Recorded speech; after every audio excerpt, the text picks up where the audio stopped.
আমাদের 5-এর 1 নম্বর অঙ্কটা বলছে যে কোনো মূলধনের 2 বছরের সুদ আর চক্রবৃদ্ধি সুদ মাথায় রাখি, 2 বছরের সুদ এবং সেই 2 বছরের চক্রবৃদ্ধি সুদ যথাক্রমে এত টাকা এবং এত টাকা।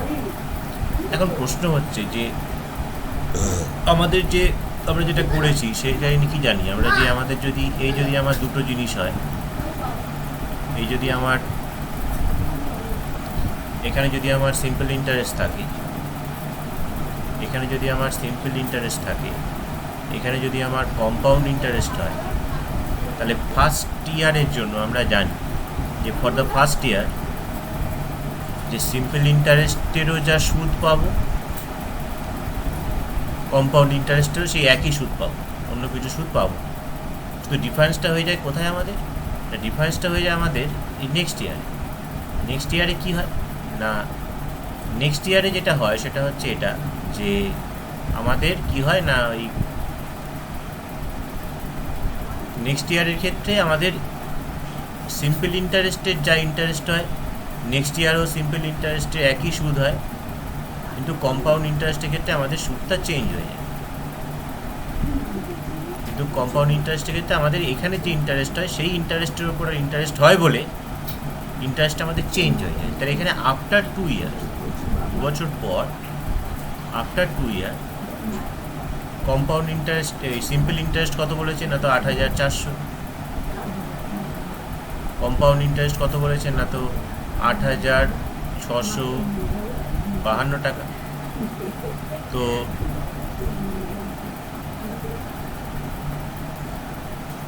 তো দেখ, তাহলে সিম্পল ইন্টারেস্টে সরল সুদের ক্ষেত্রে যদি 2 বছরে 8,400 টাকা করে সুদ হয়, তাহলে আমরা প্রত্যেক বছর কত বলতে পারি? 4,200। এখানেও 4,200 টাকা সুদ, এখানেও 4,200 টাকা সুদ। চক্রবৃদ্ধি সুদের ক্ষেত্রে তাহলে প্রথম বছরে 4,200 টাকাই হবে, কারণ ফার্স্ট ইয়ারের ক্ষেত্রে তো কোনো ডিফারেন্স নেই। তাই সেকেন্ড ইয়ারে কি হচ্ছে না, তো এই 4,200 টাকা যেটা আসল ছিল তার হচ্ছে প্লাস কার ইন্টারেস্ট হচ্ছে না, এই 4,200 টাকার ইন্টারেস্ট হচ্ছে, দিয়ে সেই দুটো ইকুয়াল হয়ে তবেই 8,652 হচ্ছে। তাহলে এই 8,652-র মধ্যে ফার্স্ট ইয়ারের সুদ 4,200 টাকা যদি আমরা বাদ দিয়ে দিই, তাহলে কত থাকছে? 2, 5, 4, 4, 4,452। এই 4,452-র মধ্যে আবার 4,200টা কি? 4,200টা হচ্ছে আগের সুদ, মানে যেটা প্রিন্সিপাল তার সুদ। তাহলে 2, 5, তাহলে এই যে 252 টাকা যেটা ইন্টারেস্ট পাচ্ছি, 252 টাকা যেটা ইন্টারেস্ট, সেই ইন্টারেস্টটা কোন টাকাটার পাচ্ছি? এই 4,200 টাকার পাচ্ছি। কত বছরে? 1 বছরে। তাহলে এখান থেকে আমরা রেট অফ ইন্টারেস্টটা কিন্তু পেয়ে যাব। এখান থেকে রেট অফ ইন্টারেস্ট পেয়ে যাচ্ছি হচ্ছে, তাহলে এই লেখাগুলো যেগুলো বললাম সেগুলো সব লিখতে হবে। রেট অফ ইন্টারেস্ট হচ্ছে 100 ইন্টু আই বাই পি, হচ্ছে এখানে 4,200, আর টি হচ্ছে কত আমাদের 1। এবার জাস্ট আমরা ক্যান্সেল করে দিই, দুটো শূন্য, এখানে দুটো শূন্য, আর এটা সম্ভবত হচ্ছে কত 6, এটা দিয়ে এটা কাটলে হচ্ছে 6। তাহলে একটা জিনিস পরিষ্কার সেটা হচ্ছে সুদের হার হচ্ছে 6%, এটা আমরা পেয়ে গেলাম। তাহলে আর ইজ ইকুয়াল টু 6%, সুদের হার 6%। এবার সুদের হার যদি 6% হয়, তাহলে আমার এখানে বলছে যে না, করে দে 1 ইয়ারে এত টাকা সুদ হচ্ছে, রেট অফ ইন্টারেস্ট 6%, তাহলে আমার আসল কত?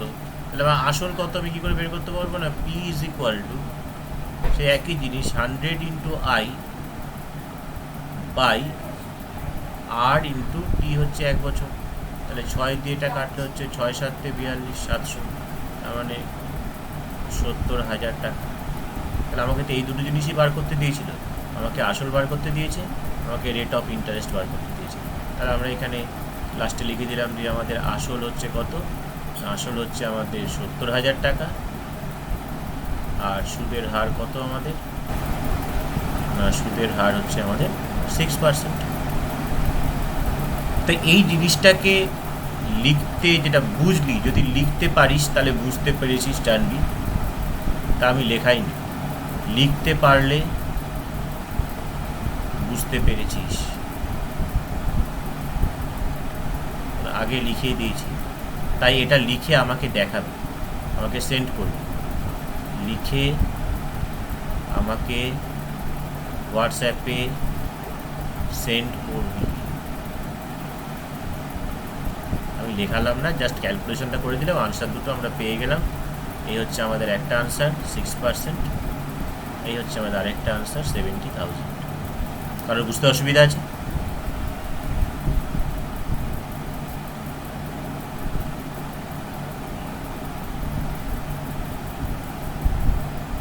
এখানে আমাদের অঙ্কটা দেখতে হবে। অঙ্কটা কী দিয়েছে আমাদের, বলছে কোনো মূলধনের 2 বছরের সুদ, 2 বছর একটা সুদ হয় কোনো মূলধনের, এবং 2 বছরেরই চক্রবৃদ্ধি সুদ। এটা 2 বছরের সুদ, এটা হচ্ছে 2 বছরের চক্রবৃদ্ধি সুদ।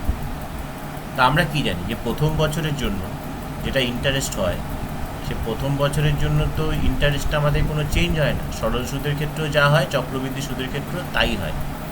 তা আমাদের এখানে সরল সুদ মানে কি? সরল সুদ মানে হচ্ছে আমার যত বছর ধরে চলবে প্রত্যেক বছর একই ইন্টারেস্ট হয়। তো যেহেতু বলেছে 2 বছরের সরল সুদ 8,400 টাকা, তাহলে প্রত্যেক বছরের সরল সুদ কত হচ্ছে? 4,200 টাকা। তাহলে প্রত্যেক বছর, তাহলে প্রথম বছরের সরল সুদ যদি 4,200 টাকা হয়, তাহলে প্রথম বছরের চক্রবৃদ্ধি সুদও 4,200 টাকাই হবে। দ্বিতীয় বছরের সরল সুদ তো 4,200 টাকা হচ্ছে, কিন্তু চক্রবৃদ্ধি সুদটা কি জানি আমরা, সুদের ওপরে সুদ হয়। তার মানে এই 4,200 টাকার ওপরেও আবার একটা সুদ হচ্ছে। আগের যা আসল আমাদের আছে, আসলের ওপরে তো আমাদের সুদ তো 4,200 টাকা হচ্ছেই, প্লাস এই 4,200 টাকার ওপরেও আবার সুদ হচ্ছে। তাহলে সেটা কত পাচ্ছি? সেটা এই 8,652 থেকে প্রথমত 4,200 বাদ দিয়ে দিলাম, সেটা কোনটা? প্রথম বছরের ইন্টারেস্ট। তাহলে পড়ে থাকছে কত? 4,452। তাহলে সেটা কি? সেটা হচ্ছে এই সেকেন্ড ইয়ারের, অর্থাৎ দ্বিতীয় বছরের টোটাল সুদ। টোটাল সুদ মানে কি? একটা সুদ হচ্ছে 4,200 টাকা, যেটা আমাদের আসলের জন্য পাবোই আমরা এমনিতে। আরেকটা এই 252টা কি? 252টা হচ্ছে যে প্রথম বছরের যেটা সুদ, তার সুদ হচ্ছে এই 252 টাকা। তবে মিলিয়ে হচ্ছে কত? 4,452। তবেই আমার 8,652 টাকা হয়ে যাচ্ছে চক্রবৃদ্ধি সুদ। তাই সেই রেসপেক্টে আমরা এটা কি বলতে পারছি? আমরা বলতে পারছি হচ্ছে এটাই। তাহলে এখান থেকে আর সুদের হার এখান থেকে বের করে নিচ্ছি। 252 টাকা সুদ হচ্ছে 4,200 টাকার এক বছরে 6% হারে। এই 6% রেটটা পেয়ে গেলাম। আবার 6% হারে 4,200 টাকা সুদ হচ্ছে এক বছরে কত টাকার আসল পেয়ে গেলাম। এবার এই যে কথাগুলো এখানে বললাম, এই কথাগুলোকে তোকে লিখতে হবে, এটাকে প্রকাশ করতে হবে। কীভাবে প্রকাশ করছি সেটা আমাকে সেন্ড করবে।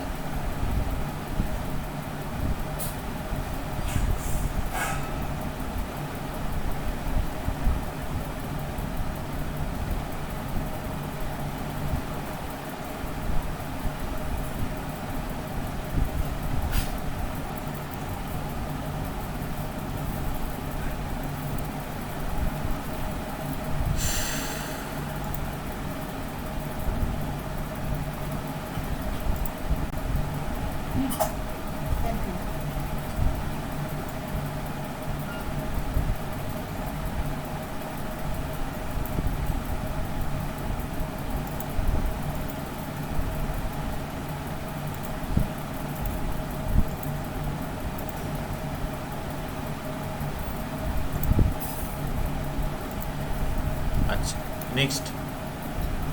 বছরের শুরুতে শ্রীকান্ত সৈফুদ্দিন এত টাকা দিয়ে একটা মিনি বাস ক্রয় করে চালাতে থাকেন। 4 মাস পর তাদের বন্ধু পিটার এত টাকা নিয়ে তাদের সঙ্গে যোগ দিল। শ্রীকান্ত সৈফুদ্দিন তাদের মূলধনের অনুপাতে সেই টাকা তুলে নিল। তাহলে বছরের শেষে এত টাকা লাভ হলো কি? কত টাকার বইয়ের অঙ্ক, এটা আমরা জানি। তো 5-এর 2 আমাদের দুজন। প্রথমজন হচ্ছে আমাদের শ্রীকান্ত, দ্বিতীয়জন হচ্ছে আমাদের সৈফুদ্দিন। শ্রীকান্ত আমাদের কত টাকা দিয়েছে না? শ্রীকান্ত আমাদের টাকা দিয়েছে হচ্ছে প্রথমে 2,40,000 টাকা। সৈফুদ্দিন কত দিয়েছে আমাদের? 3 লক্ষ টাকা। ঠিক কত মাস পর এসছে পিটার এসছে 4 মাস পর। 4 মাস এদের টাকাটা যেমন ছিল সেরকমই ছিল। 4 মাস পরে এখানে যোগ দিয়েছে কে? পিটার যোগ দিয়েছে কত টাকা নিয়ে না? পিটার যোগ দিয়েছে 81,000 টাকা।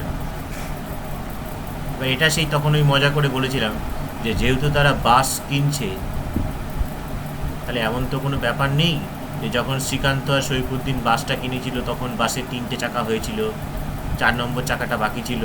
4 মাস পরে যখন পিটার আসছে, 4 মাস পরে পিটার যখন সে 81,000 টাকা দিচ্ছে, তখন 4 নম্বর চাকাটা লাগিয়ে দেওয়া হলো। বা এমন তো কোনো ব্যাপার নেই যখন শ্রীকান্ত আর সৈফুদ্দিন বাস কিনেছিল তখন বাসে কোনো সিট ছিল না, সবাইকে ত্রিপল পেতে বসাতো, পিটার আসার পর বাসে সিট, সেটা তো সম্ভব না। এরা দুজনে যখন বাসটা ক্রয় করেছে তখন টোটালটা কমপ্লিট। তাহলে পিটার যখন সেই ব্যবসায় যোগদান করছে তখন তারা ন্যাচারালি কী করবে? তাহলে এই টাকাটা তারা তুলে নেবে দুজনে। কিসে তুলবে? তাদের মূলধনের অনুপাতে তুলবে। তো পিটার আর সৈফুদ্দিনের মূলধনের অনুপাত কত পাওয়া যাচ্ছে? এখান থেকে 4টে করে শূন্য চলে গেলে 24, 30, 4, 6, 24, 5, 6, 30, 4:5। তার মানে 81,000 টাকাটা ডিভাইড হয়ে যাচ্ছে 4:5 রেশিওতে। তাহলে 4:5, 4 দিয়ে যদি ডিভাইড হয়ে যায় তাহলে 81,000 ইন্টু 4/9, 9, 9, 81, 9,000। তাহলে শ্রীকান্ত তুলে নিচ্ছে 36,000 টাকা, আর পিটার তুলে নিচ্ছে কত? 45,000 টাকা। 9,000 গুণ ওটা হবে 45,000 টাকা। তার মানে শ্রীকান্ত এখানে মাইনাস হয়ে যাচ্ছে, শ্রীকান্তর এখানে মাইনাস হয়ে যাচ্ছে কত? 36,000 টাকা। আর সৈফুদ্দিনের এখানে মাইনাস হয়ে যাচ্ছে কত না? 45,000 টাকা। তাহলে আফটার 4 মান্থস, 4 মাস পরে শ্রীকান্তর কত হচ্ছে? শ্রীকান্তর যে টাকাটা হচ্ছে সেটা হচ্ছে 2,04,000 টাকা। আর এর কত হচ্ছে না? 2,55,000 টাকা। আর এর তো 81,000 টাকাই আছে। এবার বছরের শেষে বলেছে, তাহলে বছরের শেষে মানেটা কি? না, বছরের শেষে মানে হচ্ছে তাহলে আমাদের এখানে, বছরের শেষে মানে হচ্ছে আমাদের এখানে আরও 8 মাস যাবে, আরও 8 মাস যাচ্ছে। তাহলে আরও 8 মাস যদি যায় তাহলে এরও 8 মাস। হ্যাঁ,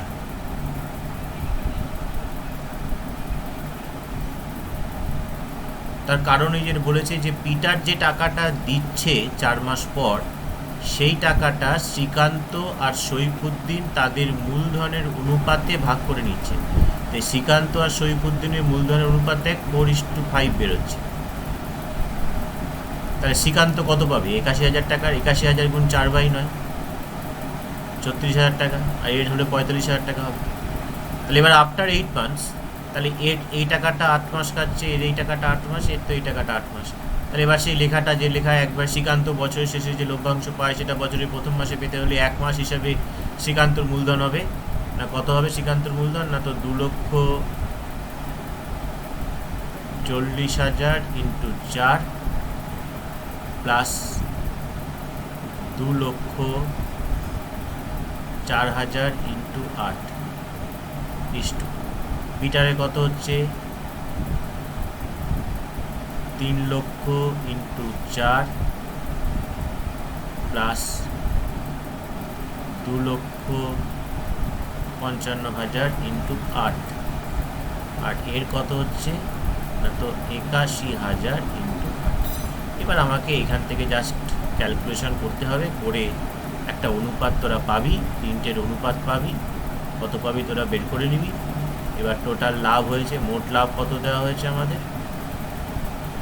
মোট লাভ হচ্ছে 39,150 টাকা বলেছে। এই রেশিওতে ভাগ করে নিবি, 3 জন ভাগ পাবে, কে কত পাচ্ছে পেয়ে যাবে। এটা ক্যালকুলেশন করে আমাকে সেন্ড করবি।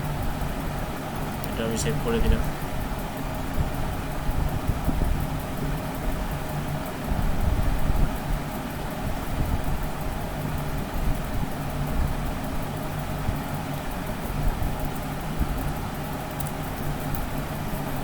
বা একটা কাজ কর, এখনই আমাকে দেখা।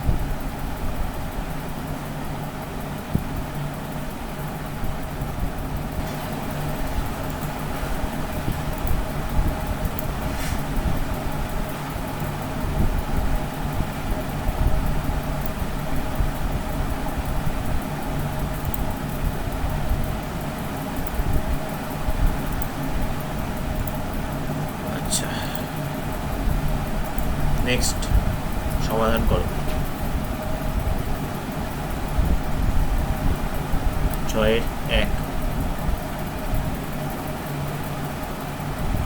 a by ax minus 1 plus b by bx minus 1 is equal to a plus b.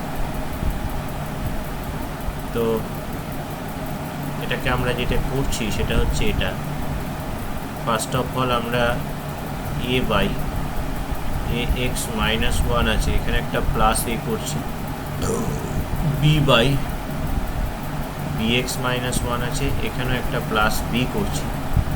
তো রাইট হ্যান্ড সাইডে আমার একটা a একটা b ছিল, আর যেহেতু আমি বাঁ দিকে আবার একটা a একটা b যোগ করেছি, তাই বাঁ দিক ডান দিকে মানে এখানেও a যোগ করা হয়েছে, ওইখানেও a যোগ করা হলো, এখানেও b যোগ করা হলো, এখানেও b যোগ করা হলো। এবার লেফট হ্যান্ড সাইডে আমাদের লসাগু কত আসছে? ফার্স্টে লসাগু আসছে হচ্ছে আমাদের ax মাইনাস 1, এখানে হবে a plus a square x minus a, আর এইখানে হবে bx মাইনাস 1, তাহলে b plus b square x minus b, আর এদিকে হচ্ছে আমার 2a প্লাস 2b। তো আমরা এখানে ক্যান্সেল করতে পারি, আমরা এখানে ক্যান্সেল করছি minus a plus a minus b plus b, তাহলে আমাদের থাকছে কত? থাকছে হচ্ছে আমাদের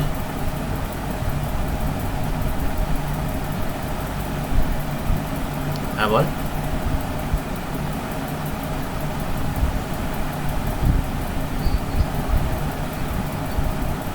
তো হয়ে গেছে। কি করে করেছিস?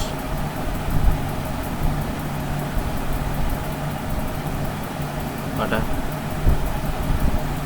আচ্ছা, এবার প্রশ্ন হচ্ছে এটা করে কি আমাদের খুব একটা লাভ কিছু হলো?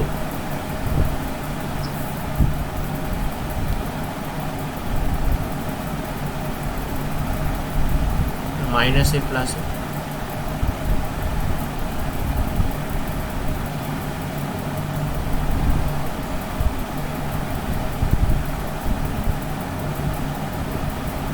এটা লাভ কিছু একটা হলো না, করে লাভ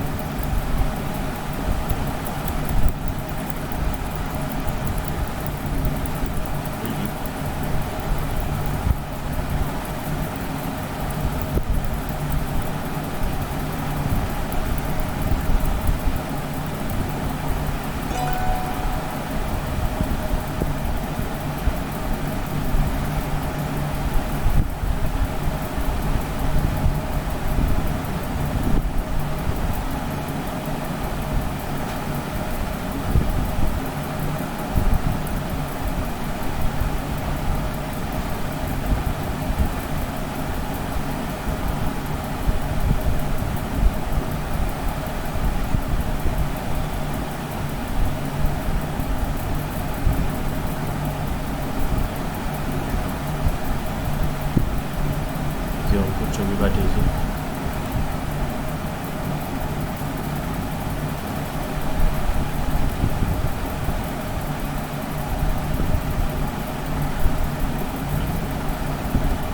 এটাই করতে হবে, মানে অ্যাকচুয়ালি এই এটাকে এদিকে আনছে, বিটাকে এদিকে আনছে, এ বাই, ঠিক আছে, বি বাই,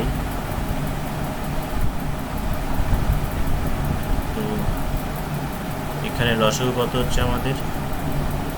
লসাগু হচ্ছে ax মাইনাস 1, তাহলে a minus a square X plus এ,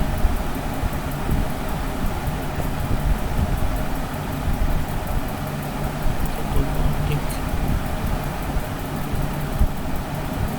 পছন্দ হচ্ছে না, ঠিক আমার ঠিক পছন্দ হচ্ছে না, এবার সে বড়ই থেকে যাচ্ছে, উপায় নেই, এটা ছাড়া কোনো গতি নেই, এভাবেই করতে হবে।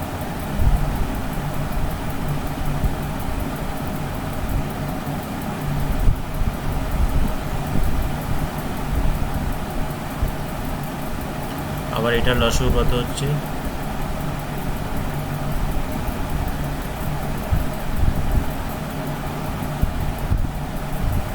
ax minus 1 bx minus 1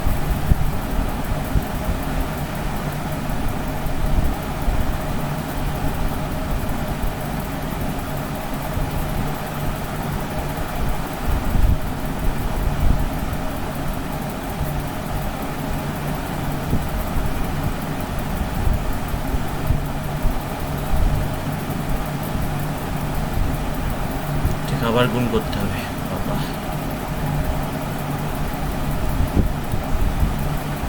2a সঙ্গে bx 2a bx minus square bx square ওটাই তো বলছি ভালো লাগছে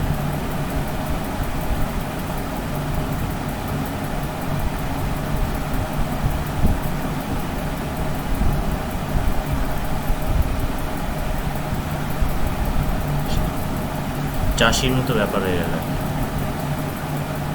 মাটি করে দিয়ে কাজ করতে হচ্ছে এক্স স্কোয়ারে দু জায়গায় আছে তো আমরা মাইনাস এ বি হ্যাঁ বল কী করে করেছিস রে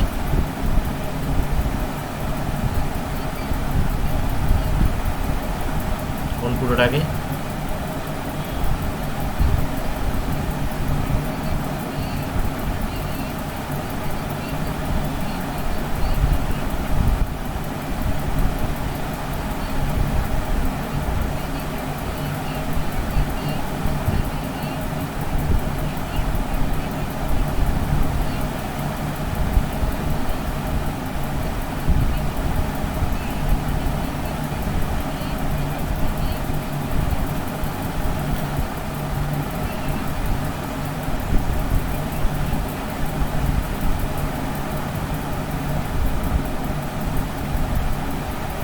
তুই ইয়ে পাঠাতাম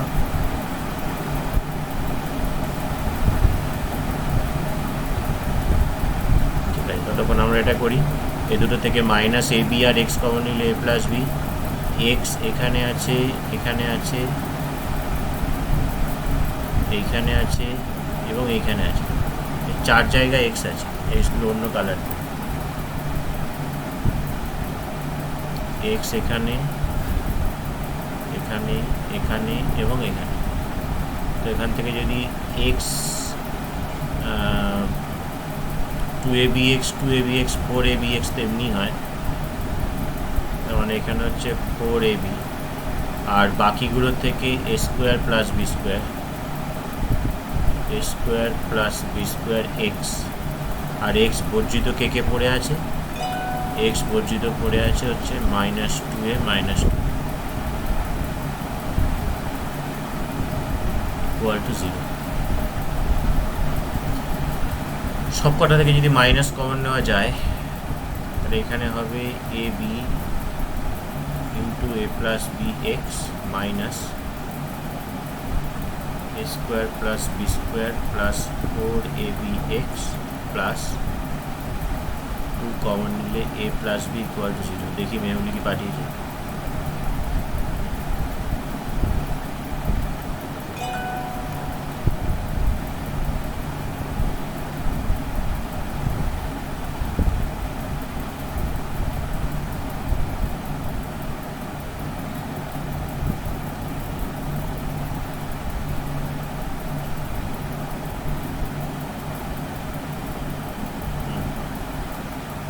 ঠিক আছে ঠিক আছে এখান থেকেও সেটাই বেরোবে আচ্ছা এবার এটাকে মিডল টার্ম ফ্যাক্টর করছি আমরা মিডল টার্ম ফ্যাক্টরের নিয়ম হচ্ছে আমাদের এইটার সঙ্গে এইটাকে গুণ করে এখানে চিহ্ন আছে আমাদের প্লাস করে মাঝখানেরটা আনতে হবে তো 2 ইন্টু এ প্লাস বি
এবার এটা মিডিয়াম ফ্যাক্টর করা যাক।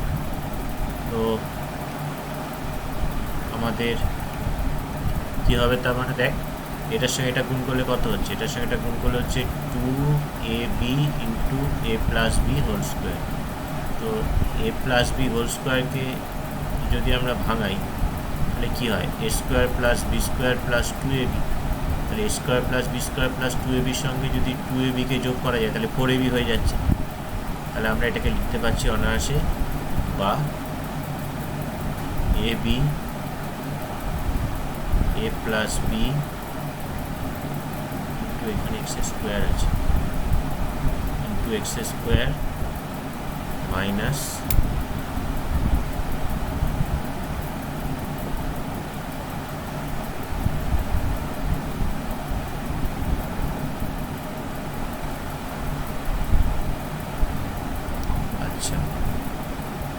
মাইনাস এটাকে তাহলে কী লিখবো আমরা, এটাকে আমরা লিখতে পারছি a plus B whole square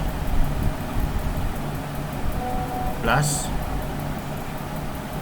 2ab into X plus 2 into a plus B equal to 0। তাহলে ফার্স্টের দুটো থেকে কমন যাচ্ছে কত,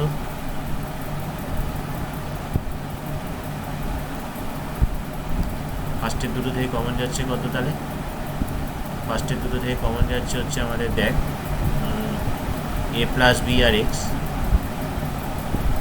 a প্লাস বি আর এক্স কমন যাচ্ছে। তাহলে প্রথমটায় পড়ে থাকবে এ বি এক্স আর তারপরটায় পড়ে থাকবে minus A plus B. R second দুটো থেকে কমন যাচ্ছে কত না, তো মাইনাস টু কমন গেলে থাকে A B X minus a plus B equal to 0। তো এই দুটো থেকে যাচ্ছে কত কমন আমাদের, এই দুটো থেকে আমাদের যাচ্ছে হচ্ছে কমন চলে যাচ্ছে আমাদের A B X minus A plus B, আর থাকছে হচ্ছে A plus B X minus 2 minus 2।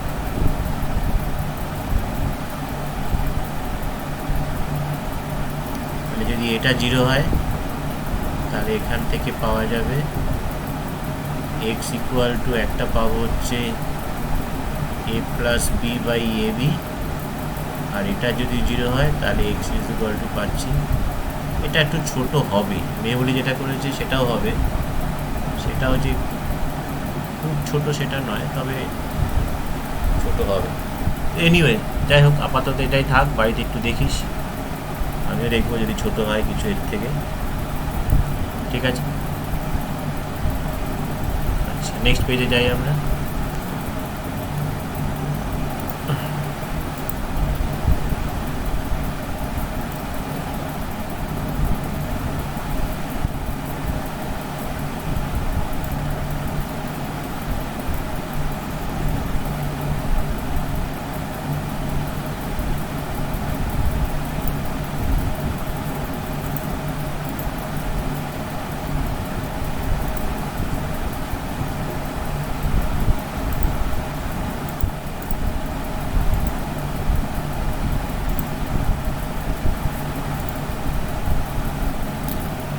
আচ্ছা, নেক্সট পেজে যদি দ্বিঘাত সমীকরণ এত এর বীজদ্বয়ের অনুপাত 1:r হয়, এটা প্রুভ করতে হবে। তো 6-2 আমাদের একটা দ্বিঘাত সমীকরণ দিয়েছে কি না, ax square plus B X plus C equal to 0, এর বীজদ্বয়ের অনুপাত দিয়েছে 1:r। তো আমরা এখান থেকে ধরে নিই যে ধরি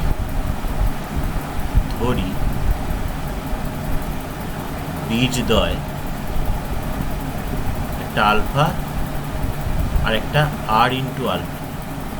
তো এমনি যদি A X square plus B X plus C is equal to 0 সমীকরণের বীজ যদি আলফা আর বিটা হয়, তাহলে আমরা কি জানি শর্ত, আলফা প্লাস বিটা সমান সমান মাইনাস বি বাই, মনে না থাকলে আবার মনে করার চেষ্টা কর, আর alpha into beta C by. তো সেটাই এখানে লেখা হচ্ছে, এখানে সেটাই লেখা হচ্ছে, এখানে বীজদ্বয় আলফা আর আলফা, তার মানে এখান থেকে আমরা বলতে পারি আলফা প্লাস আর alpha is equal to minus B by A, আর আলফা ইন্টু আর আলফা এটা ইজ ইকুয়াল টু হচ্ছে গিয়ে সি বাই এ।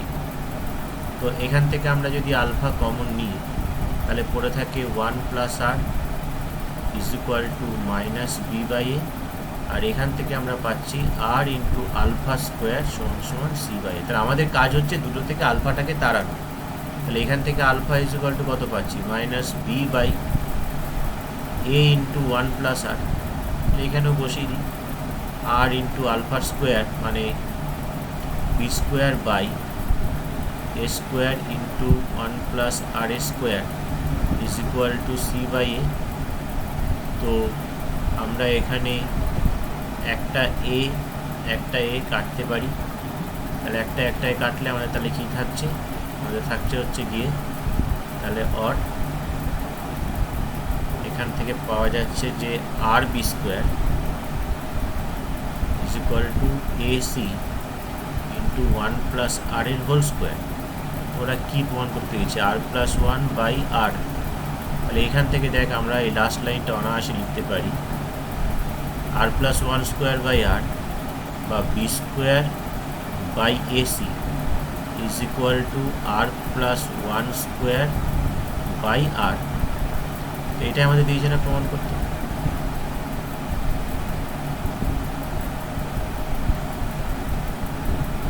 এটাকে সেভ করে নিই।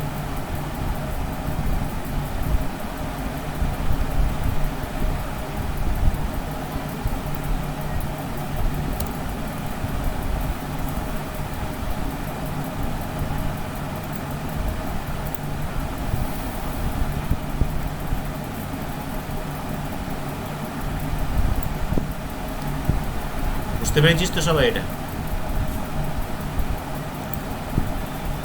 সবাই বুঝতে পেরেছিস তো? নেক্সট পেজে যাচ্ছি।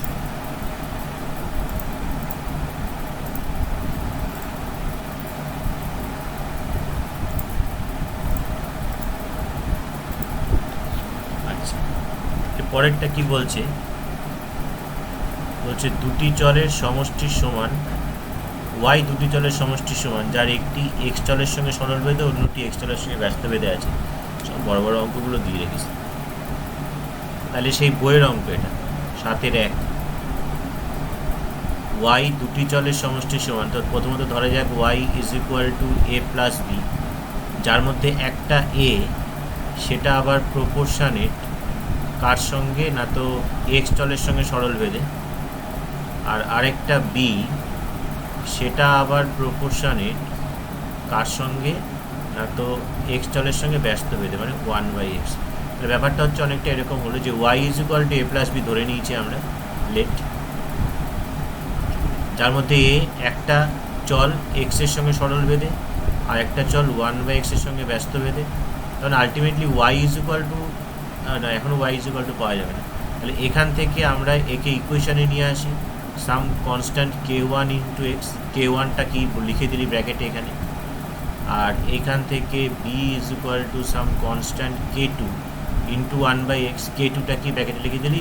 তাহলে ওয়াই ইজ ইকুয়াল টু যেটা পাচ্ছি আমরা সেটা হচ্ছে k1x প্লাস k2/x। তাহলে এই হচ্ছে আমরা ওয়াইয়ের মান পাচ্ছি। বেশ, এবার আমাকে কি বলেছে, এখানে দুটো কন্ডিশন দিয়েছে। ফার্স্ট কন্ডিশন বলেছে এক্স ইকুয়াল টু 1 হলে ওয়াই ইজ ইকুয়াল টু -1, তো সেটা বসাই এখানে। এখন এক্স ইকুয়াল টু 1 হলে ওয়াই ইজ ইকুয়াল টু -1, তার মানে ওয়াইয়ের জায়গায় -1 বসছে, এক্সের জায়গায় 1 বসলে k1 প্লাস k2। তাই এটাকে ঘুরিয়ে দিয়ে আমরা এটা লিখতে পারি যে k1 plus k2 is equal two -1। এটা থাকলো আমাদের 1 নম্বর ইকুয়েশন। আর আবার বলছে যে x ইকুয়াল টু 3 হলে, x ইকুয়াল টু 3 হলে y ইজ ইকুয়াল টু 5। তাহলে এখান থেকে আমরা আবার ওয়াইয়ের জায়গায় 5 পুট করছি, এক্সের জায়গায় 3 পুট করছি, k2/3 সবকটাকে 3 দিয়ে গুণ করে দিলে আমরা পাচ্ছি 9k1 plus k2 equal to 15। এটা নাম্বার 2 ইকুয়েশন। তো 1 নম্বর আর 2 নম্বর এই দুটো ইকুয়েশন থেকে আমরা নিশ্চয়ই সলভ করে k1 আর k2 মান বের করতে পারবো। তো এখানে আমরা যদি 1 প্লাস 2 করে দিই, 1 প্লাস 2 না 1 মাইনাস 2, 1 মাইনাস 2 যদি করে দিই তাহলে 1 থেকে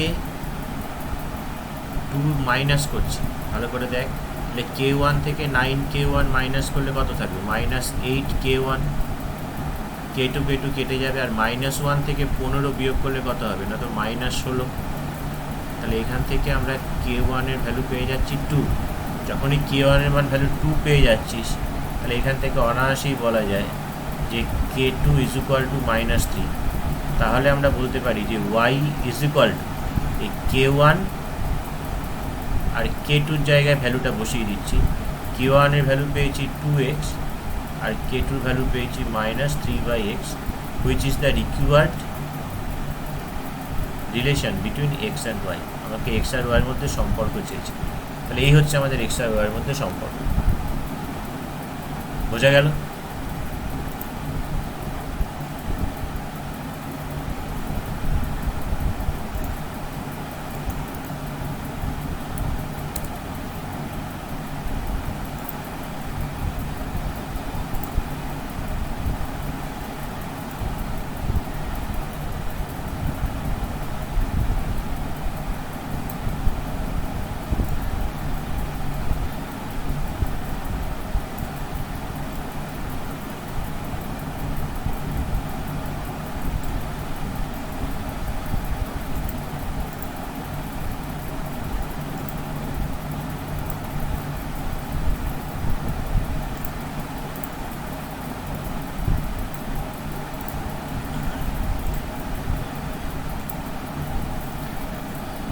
নেক্সট তো এটা তো সোজা অঙ্ক মোটামুটি। এটা একটা সোজা, মানে সোজা কিন্তু বাট বড়।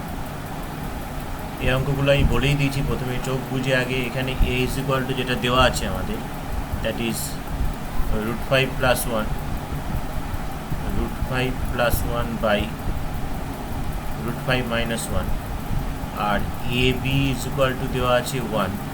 তাহলে প্রথম কথা এখান থেকে আমরা যেটা পাই b is equal two 1/a, 1/a মানে 1/, এইটা √5 + 1 বাই √5 - 1। তাহলে আলটিমেটলি যেটা পাবো সেটা হচ্ছে √5 - 1 বাই √5 + 1। তাহলে a পেয়ে গেছি, b পেয়ে গেছি। চোখ বন্ধ করে আগে যেটা বের করব সেটা হচ্ছে a প্লাস b কত হচ্ছে না √5 + 1 বাই √5 - 1 প্লাস √5 - 1 বাই √5 + 1। তো লসাগু কত হয় এর লসাগু হয় হচ্ছে এই দুটোর গুণফল একবারে করে দিচ্ছি, 5 - 1।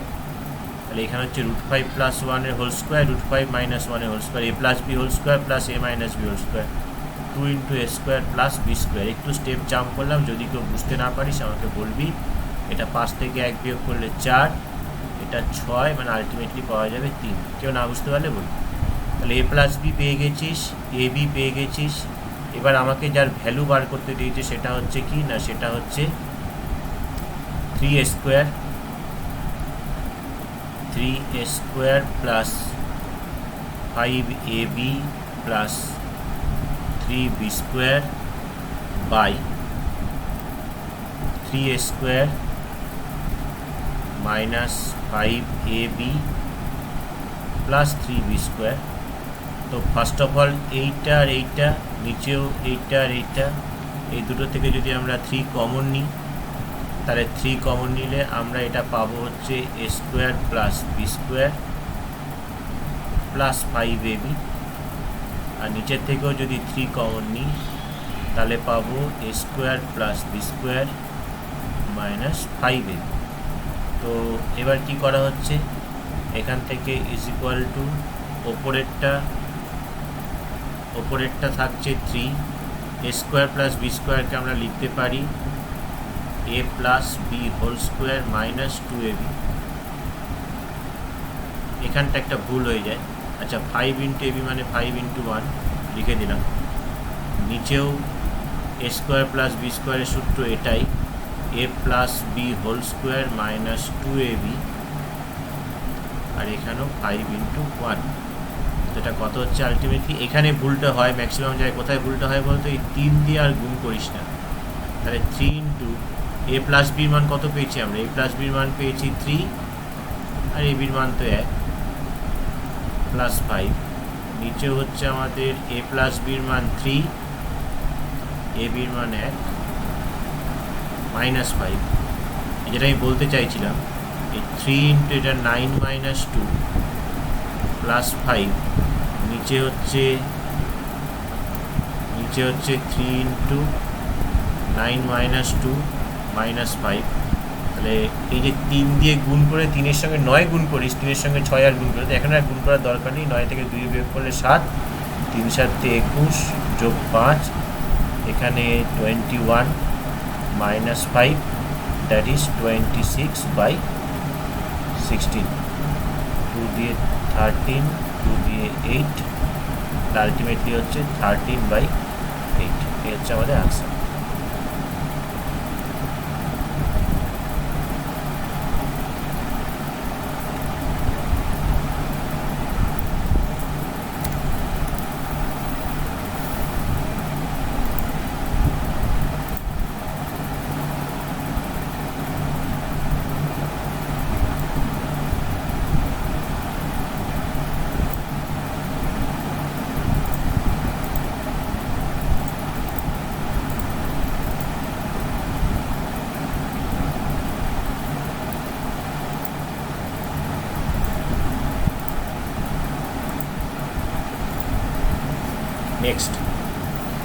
নেক্সট আমাদের বলেছে কি, যে যদি এটা ইজুকাল টু এটা ইজুকাল, তাহলে প্রমাণ করে যে প্রতিটি অনুপাতের মান হাফ অথবা -1। তো প্রথমত এটা লেখা যাক, x/y + z is equal to y/z plus x equal to z/x plus y। এটাকে আমরা কে ধরেও করতে পারি, আবার এমনিও করতে পারি। তো কে দিয়ে যেহেতু আমরা ফ্যামিলিয়ার, তাই আমি কে দিয়ে করিয়ে দিই। বইতে কে দিয়ে করা নিয়ে এমনি দিয়ে করা আছে। তো যাই হোক, তার মানে এখান থেকে আমরা কি লিখতে পারি, x/y plus z এটা is equal to K, y/z plus x এটাও is equal to K, z/x plus y এটাও ইজ ইকুয়াল টু কে।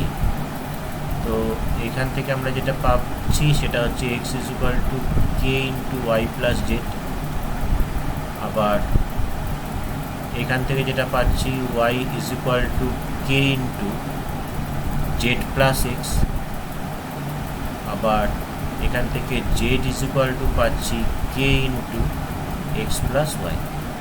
তাহলে যদি আমরা এই তিনটেকে যদি যোগ করে দিই, তাহলে লেফট হ্যান্ড সাইডে আমাদের থাকছে X plus Y plus Z, আর রাইট হ্যান্ড সাইডে যদি কে কমন নিই, তাহলে প্রথমটায় থাকবে ওয়াই প্লাস জেড, তারপরটায় জেড প্লাস এক্স, তারপরটায় X plus Y is equal to K into ব্র্যাকেটের ভেতরে থাকবে 2x plus 2y plus 2z।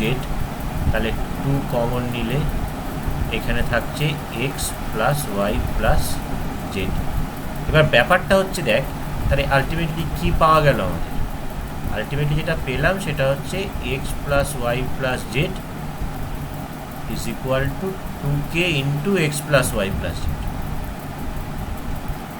তাহলে এই যে X plus Y plus Z, তবে দুদিক দিয়ে এক্স প্লাস ওয়াই প্লাস জেডটা কাটতে পারি কখন না, যদি X plus Y plus Z not equal to 0 হয়। X plus Y plus Z not equal to 0 হয়, তাহলে কি হবে, তাহলে এই X plus Y plus Z আর এখানকার X plus Y plus Z তাহলে কাটবে। এবং সেই ক্ষেত্রে কাটলে 2k ইজ ইকুয়াল টু 1, তখন কে এর মান হাফ পাচ্ছি আমরা। কে এর মানটা হাফ মানেটা কি? কে এর মান হাফ হচ্ছে, কে এর মান হাফ মানে হচ্ছে এই জিনিসটা, মানে কেটা কি ধরা ছিল? কেটা ধরা ছিল তো এই তিনটের অনুপাতের সঙ্গে সমান। তাহলে একটা প্রমাণ হলো যে আমাকে কি প্রমাণ করতে হলো, যে প্রতিটি অনুপাতের মান হাফ। তাহলে প্রতিটি অনুপাতের মান হাফ প্রমাণ হলো, সেটা কোন কন্ডিশনে? যদি X plus Y plus Z not equal to 0। কিন্তু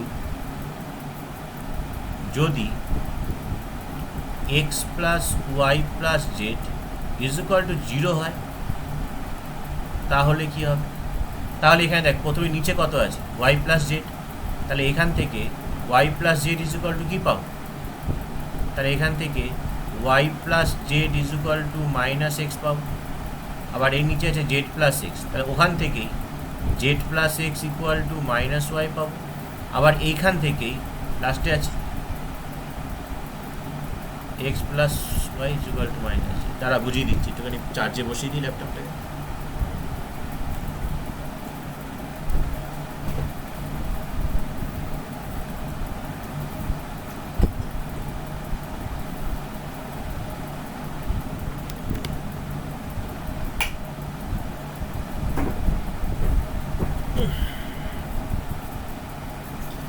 এখানে আমার বক্তব্য হচ্ছে, আমি বলতে চাইছি যে যদি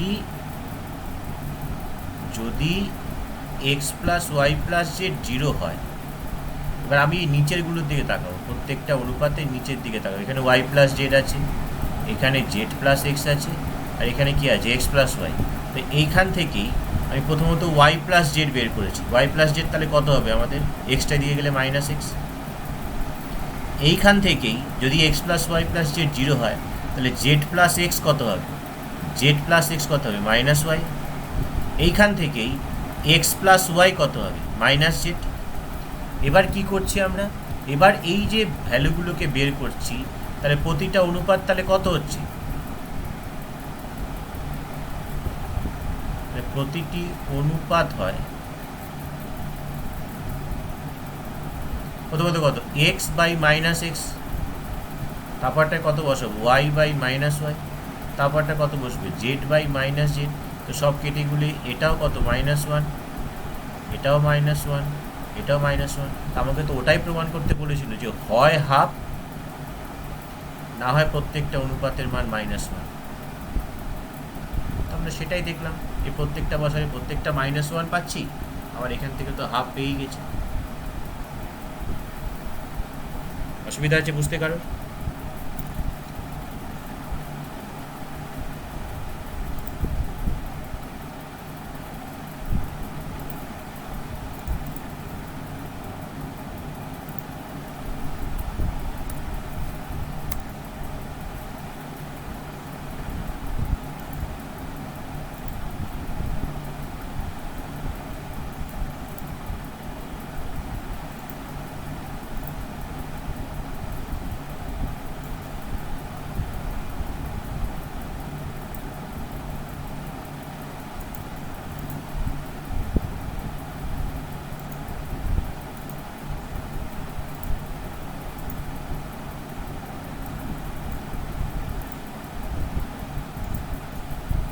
নেক্সট পেজে যাই। নেক্সট পেজে বলেছে, এটা তো খুব পপুলার অঙ্ক, আমাদের বইয়েরই অঙ্ক, আগেরটাও বইয়ের অঙ্ক উদাহরণে করে দেওয়া আছে। এটা এক্সারসাইজের অঙ্ক, ABCD ক্রমিক সমানুপাতি। তো প্রথম কথা, এখানে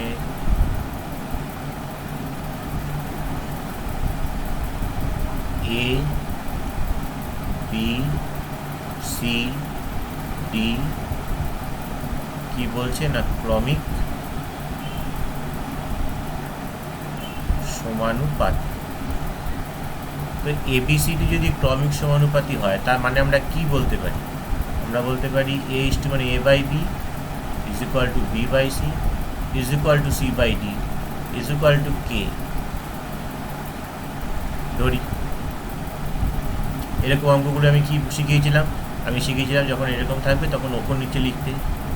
তাহলে A বাই বি কে, এদিকে লিখি, সুবিধা।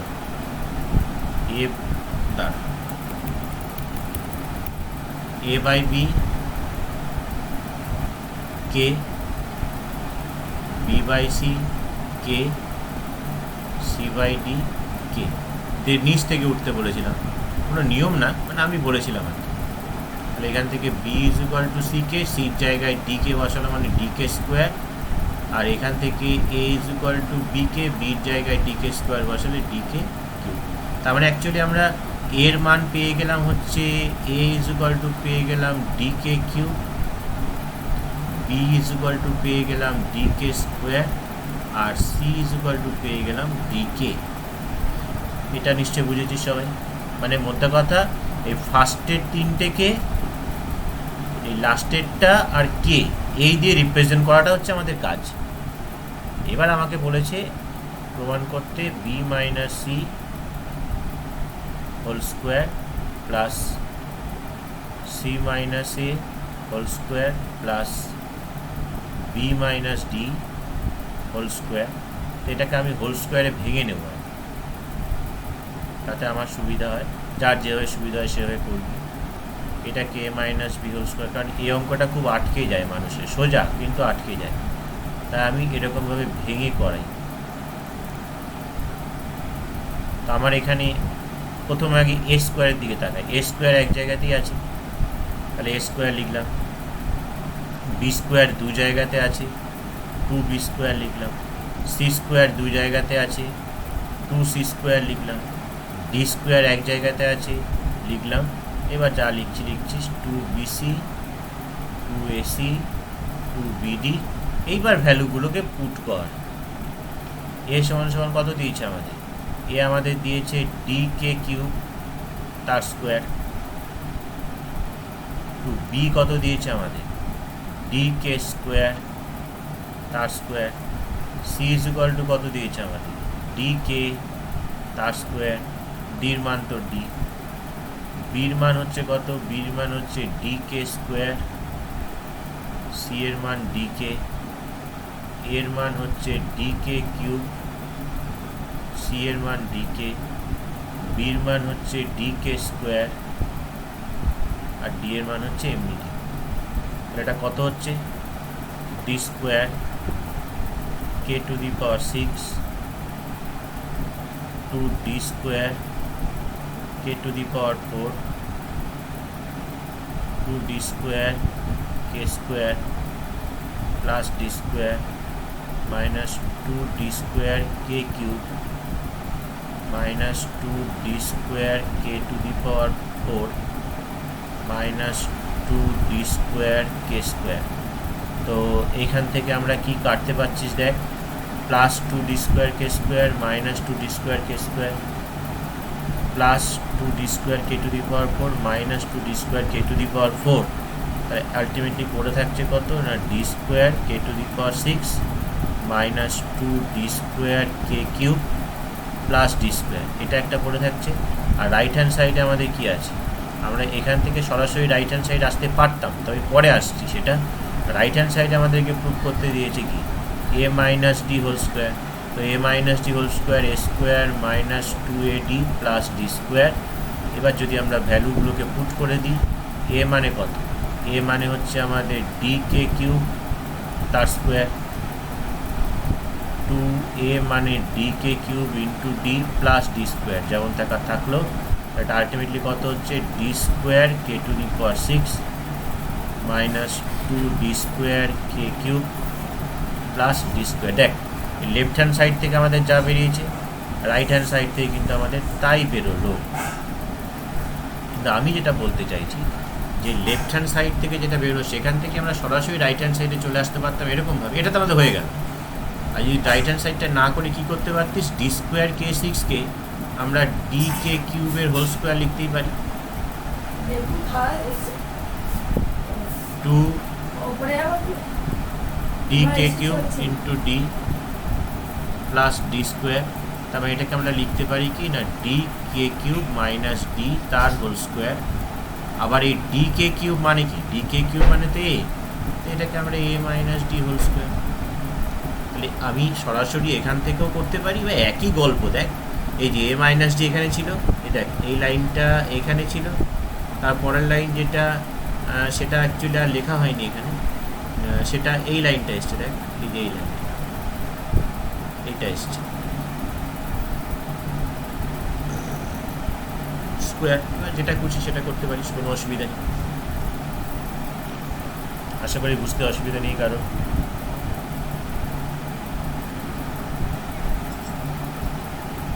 হ্যাঁ বল। হ্যাঁ কেন, কালোতে কি হচ্ছে দেখতে পাচ্ছি, লালগুলো দেখতে অসুবিধা হচ্ছে, ঠিক আছে। আমি তো ব্ল্যাক বোর্ডের জন্য আনলাম এরকম।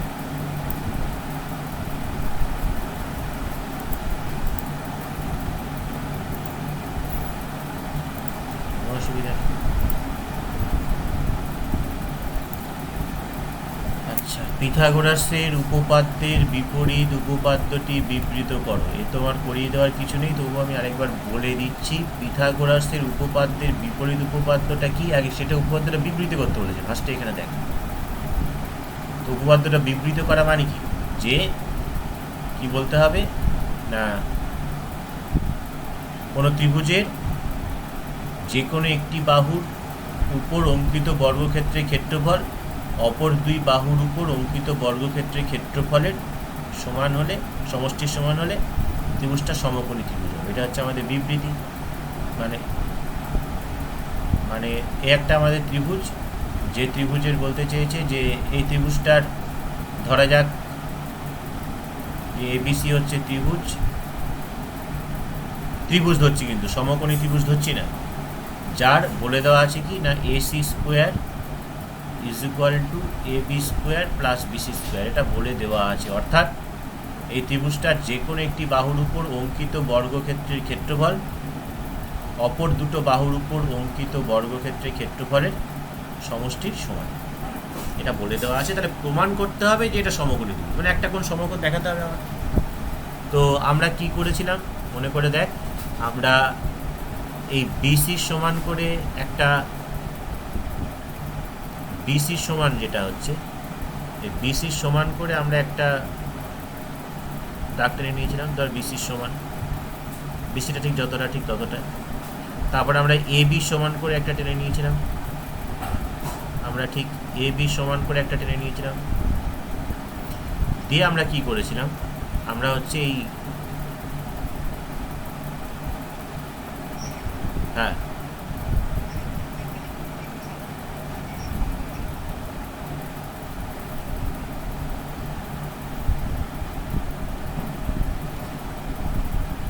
ঠিক আছে, এটা করেই নি তাও বলছি।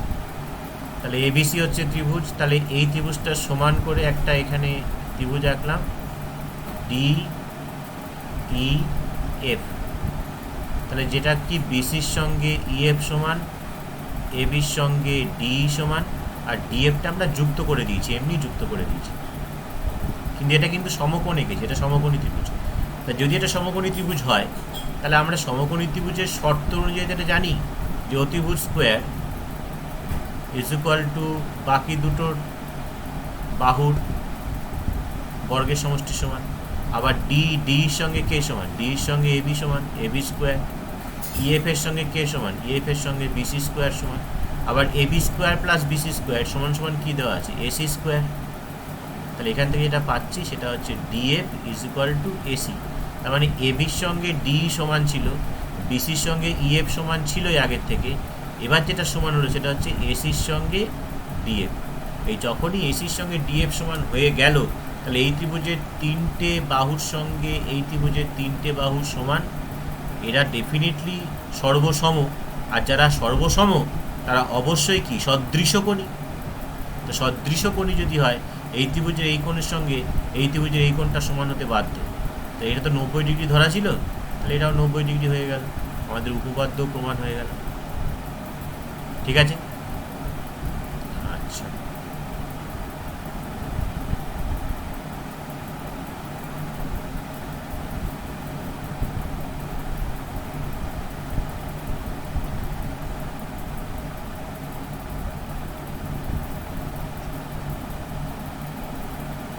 এখানে হয়ে যাচ্ছে ডিএফ টু এসি।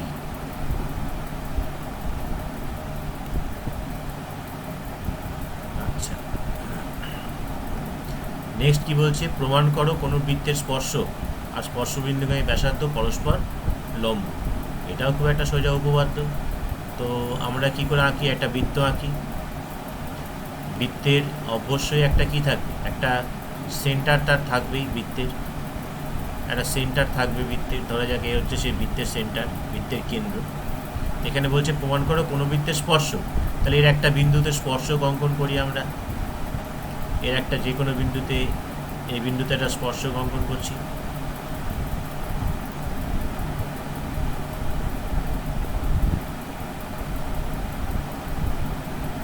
এই হচ্ছে একটা স্পর্শক অঙ্কন করলাম আমরা।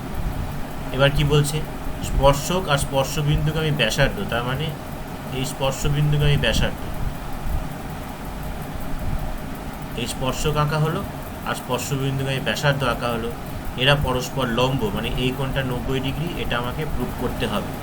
তো এটার জন্য আমরা কি করে থাকি, ইন জেনারেলি যেটা করে থাকি সেটা হচ্ছে, ধরা যাক ও কেন্দ্রীয় বৃত্তের, ধরে নেওয়া যাক এ বি হচ্ছে একটা স্পর্শক যেটা বৃত্তকে পি বিন্দুতে ছেদ করেছে। তো আমরা কি করি না, এ বির ওপরে পি বিন্দু ছাড়া যে কোনো আরেকটা বিন্দু, পি বিন্দু ছাড়া যে কোনো আরেকটা বিন্দু আমরা এখানে ধরে নিই। ধরা যাক এখানে একটা বিন্দু ধরে নিলাম কিউ। তারপরে আমরা কি করি না, ও আর কিউকে যুক্ত করি, ও আর কিউকে যুক্ত করে দিলাম। যখনই ও আর কিউকে যুক্ত করে দিলাম, আমরা দেখতে পেলাম কি না, এই ও কিউটা এই বৃত্তটাকে আরেকটা বিন্দুতে ছেদ করেছে। ধরা যাক সেটা আর। যখনই আর বিন্দুতে ছেদ করছে, তো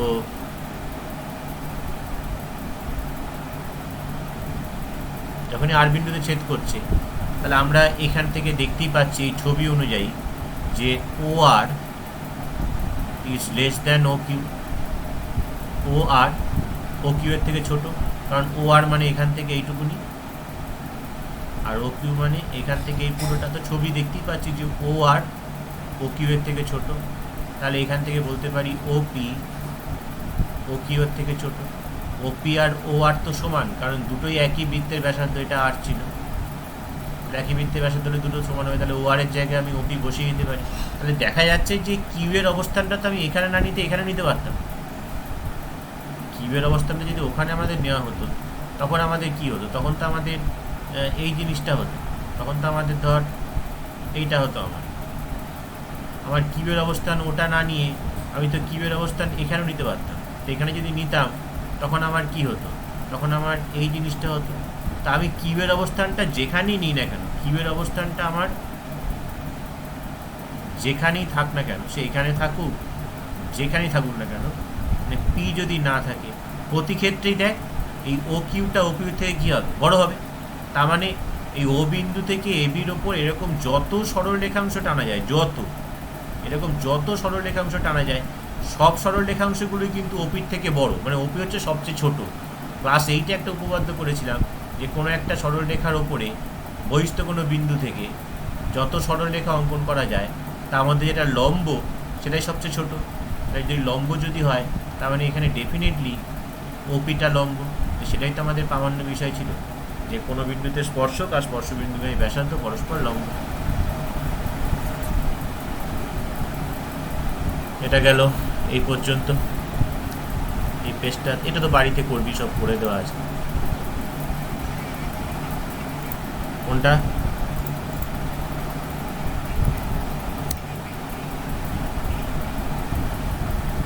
এইখানে দেখ, এইখানে উপপাদ্যটার ক্ষেত্রে যেটা মেন যেটা করতে হয় সেটা হচ্ছে কি, আমাদের লাস্টের এই কনক্লুশনটার জন্য আমাদের ক্লাস 8-এর একটা উপপাদ্য আমরা করেছিলাম। ক্লাস 8-এ উপপাদ্যে বলেছিল যে কোনো একটা সরল রেখার বহিস্থ কোনো বিন্দু থেকে আমি যত সরল রেখাংশ অঙ্কন করতে পারি, এখানে তো অসংখ্য রেখাংশ অঙ্কন করতে পারি, এটা লম্ব সবচেয়ে ক্ষুদ্রতম, এটা আমরা করে এসেছি ক্লাস 8-এর উপপাদ্য। এবার সেই উপপাদ্যটাকে এখানে কাজে লাগাচ্ছি। আমরা যেটা ধরেছিলাম, এই কিউ বিন্দু যেটা ধরেছিলাম সেটা হচ্ছে এরকমভাবে লিখেছিলাম যে এ বির উপর পি বিন্দু ছাড়া পি বিন্দু ছাড়া একটি বিন্দু কিউ নেওয়া হয়, মানে আমি পি কে নেব না, তাহলে পি কে নেব না, তাহলে পির খুব কাছে একটা বিন্দু নিতে পারি। দেখা যাক একটু ভিউটা ম্যাগনিফাই করে।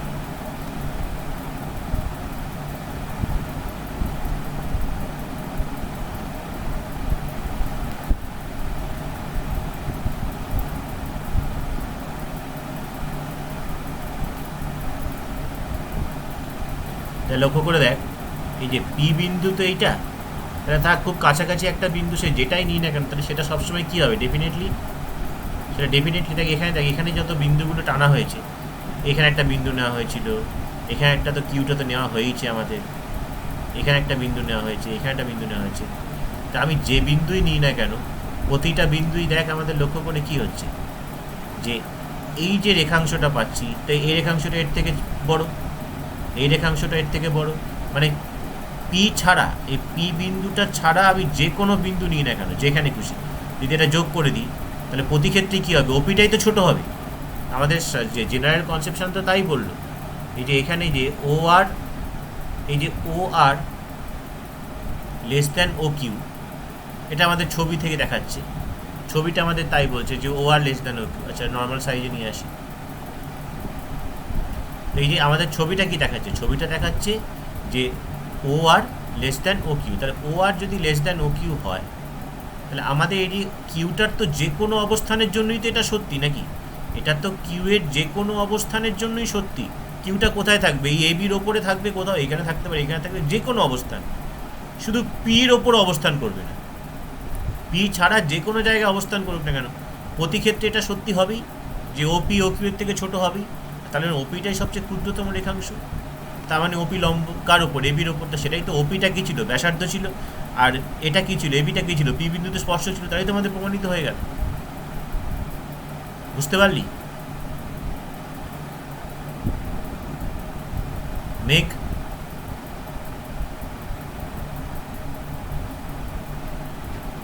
মেঘ বুঝতে পারলি? আছে না, আবার বেরিয়ে গেছে।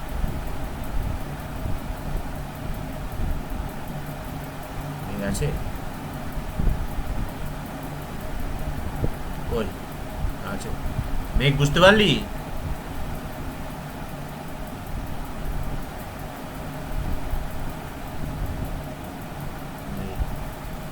আচ্ছা, পরেরটা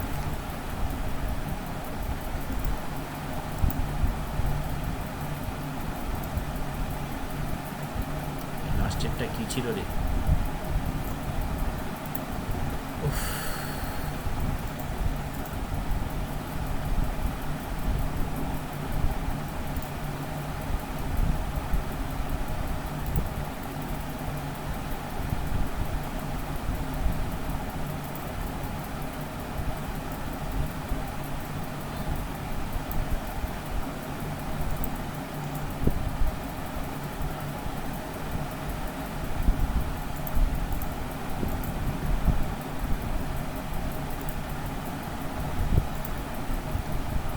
লাস্টেরটা বলেছে, দুটো রাইডার আছে এখানে। ফার্স্টেরটা বলেছে প্রমাণ করো যে ব্যাসই বৃত্তের বৃহত্তম জ্যা।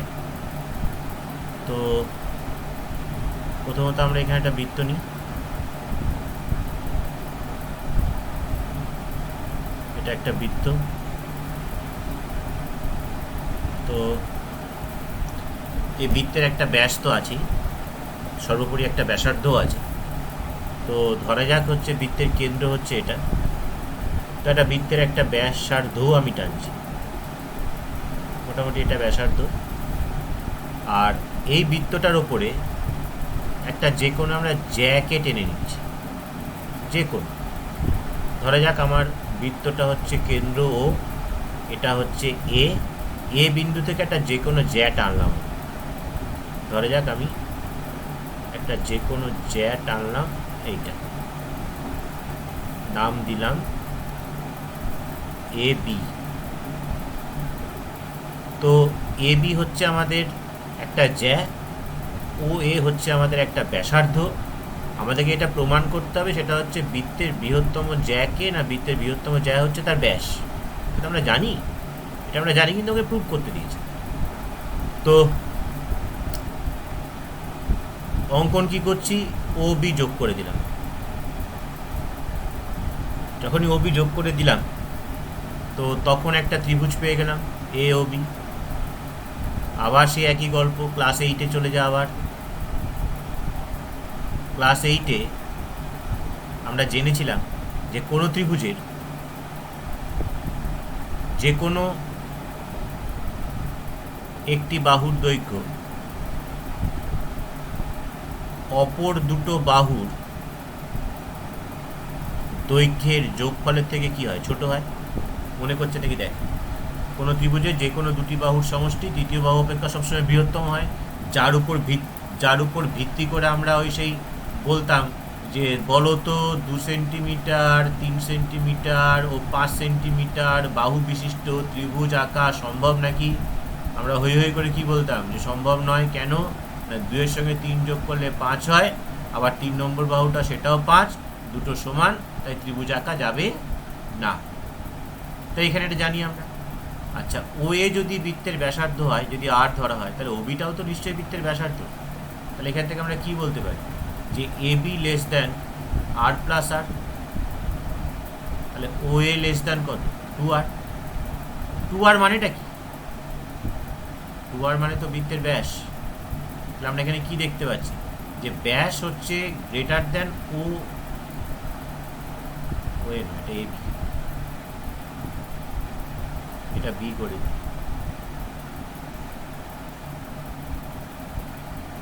তাহলে ব্যাস ইজ গ্রেটার দ্যান কি হচ্ছে, এবি। এবিটা কি ছিল? এবিটা তো যে কোনো একটা জ্যা ছিল। আমাকে তো ওটাই প্রমাণ করতে দিয়েছে যে বৃত্তের বৃহত্তম জ্যা হচ্ছে বৃত্তের ব্যাস। তাহলে আমি যে কোনো একটা জ্যা ধরেছিলাম এবি, দেখা গেল সেই জ্যায়ের থেকে ব্যাসটা বড়। তো সুতরাং প্রমাণ করতে পারি যে বৃত্তের বৃহত্তম জ্যা বৃত্তের ব্যাস। এটা লিখে করতে পারবি না? এটা লিখে আমাকে দেখাবি তো, সেন্ড করবি সবাই। নাম্বার 2, এবিসি একটি সমদ্বিবাহু ত্রিভুজ। এবিসি একটা সমদ্বিবাহু ত্রিভুজ। ধরা যাক এই হচ্ছে এবিসি ত্রিভুজ, যেটা সমদ্বিবাহু।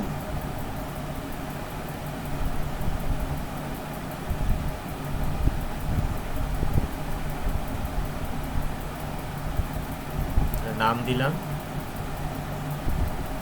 এবিসি। এবিসি হচ্ছে একটা সমদ্বিবাহু ত্রিভুজ যার সি সমকোণ। তাহলে ছবিটা ভুল। তাহলে সমকোণী যখন বলছে তখন আমাকে এটা একটা আনতে। এই হচ্ছে সেই ত্রিভুজ যার সি সমকোণ। তাহলে সি সমকোণ মানে এইটা হবে সমকোণ। তাহলে এটা এ, এটা বি, এটা সি। তাহলে বিসির সঙ্গে এসি সমান ছাড়া তো অন্য কিছু সমান হয় না সমকোণী ত্রিভুজের। আর কি বলেছে, ডি এ বির ওপর যে কোনো একটা বিন্দু, ডি এ বির ওপর যে কোনো এনি পয়েন্ট, তাই মিডল থেকে ছেড়ে লেখ, অন্য জায়গায় লেখ, যাতে নিজেরাই কনফিউশনে না ভুগিস। যে কোনো একটি বিন্দু হলে প্রমাণ করে যে AD square plus BD square CD square, তাহলে সিডিটাকে আমাকে যোগ করতে হবে।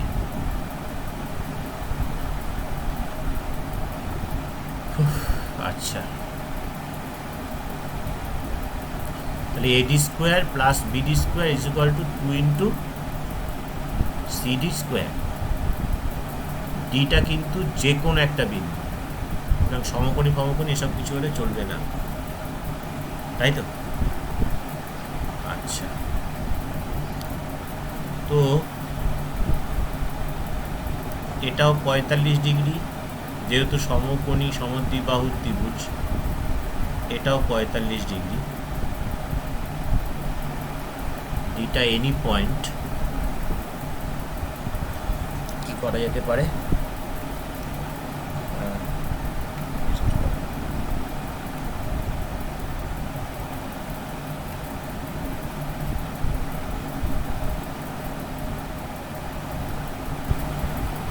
তাহলে ই আর এফ এই দুটো লম্ব আমরা টানলাম। এবার আমরা এই দুটো ত্রিভুজ দেখবো। হ্যাঁ, এই একটা ত্রিভুজ দেখবো আর এই একটা ত্রিভুজ দেখবো। এই দুটো ত্রিভুজের দিকে তাকাচ্ছি। এই দুটো ত্রিভুজের দিকে আমরা যদি দেখি, তাহলে লম্ব টেনেছি যখন এই কোণটার সঙ্গে এই কোণটা সমান, এই কোণটার সঙ্গে এই কোণটা সমান 45 ডিগ্রি বলে, তাহলে অবশিষ্ট যে কোণ থাকছে, মানে অবশিষ্ট কোণ মানে এইটা আর এইটা, এই দুটো সমান, তাহলে ত্রিভুজ দুটো সদৃশ্য কোণ।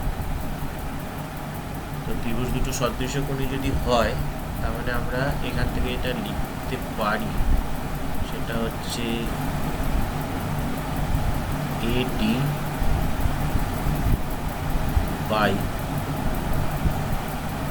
ইএ। তাহলে সমকোণের বিপরীত হলে এখানে সমকোণের বিপরীত হচ্ছে বিডি বাই ইএটা হচ্ছে এই কোণটা বিপরীত কোণ, এই কোণটা বিপরীত কোণ হচ্ছে বিএফ,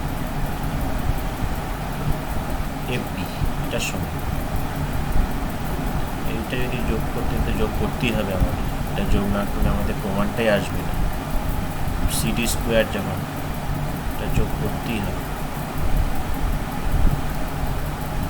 তো অনেকগুলি সমকোণী ত্রিভুজ পাওয়া গেল, এটাও সমকোণী, এটাও সমকোণী, এটাও সমকোণী।